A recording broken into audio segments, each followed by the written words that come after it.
We're here with head women's basketball coach Kerri Jenkins, fresh off a big win over Hiram College last night. A great way to start a busy week for the team, coach. Good second half comeback, made some adjustments there, and were able to pull away with the win. So how'd you guys do it? You know, we just got back to our game plan. I mean, Hiram's pretty much a three-point shooting team, and in the first half we just weren't covering three-point line very well.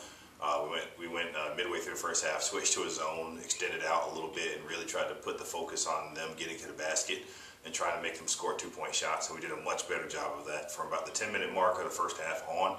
And then once we got to that game, we just got the ball inside, which has been our game the whole year on the offensive end.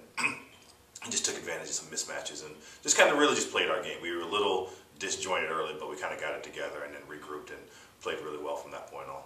Yeah, you talked about that inside presence. Obviously, Allison Gannon's having a great year for you.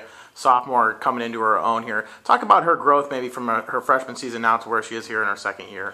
She's always had that ability. I think she was sometimes reluctant to kind of assume that role last year.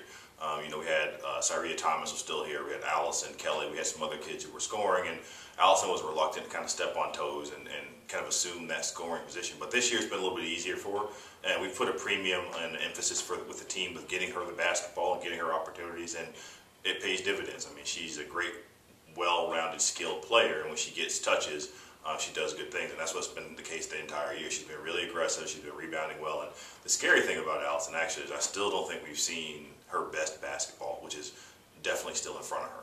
Yeah, now looking ahead here, you got back-to-back games on Friday and Saturday night. You make the trip out to Pennsylvania with Carnegie Mellon, and then you go into conference play with Allegheny. So what do we know about those two teams? Carnegie Mellon's going to be big and physical. I think that we don't ever have the tallest player on the floor, but generally we're bigger 1 through 5 than most of the teams we play, and that won't be the case against Carnegie Mellon. They're going to be big, they're going to be physical. We're going to have to rebound really well, we're going to play post defense really well, and make them play defense on the other end. We did that to them last year, had some success. And Allegheny is just going to be, in boxing they say styles make fights, and that's going to be the case for us with Allegheny. Allegheny wants to get up and down the floor, they want to press, they want to get some easy buckets in transition, and we don't want to play that way. We want to play half court, we want to pass the ball, get good shots, control the tempo. And Saturday's really going to just be a situation where whoever is able to impose their style on the other team is going to be successful. Thanks, Coach. Good luck this weekend. Thanks, Mike.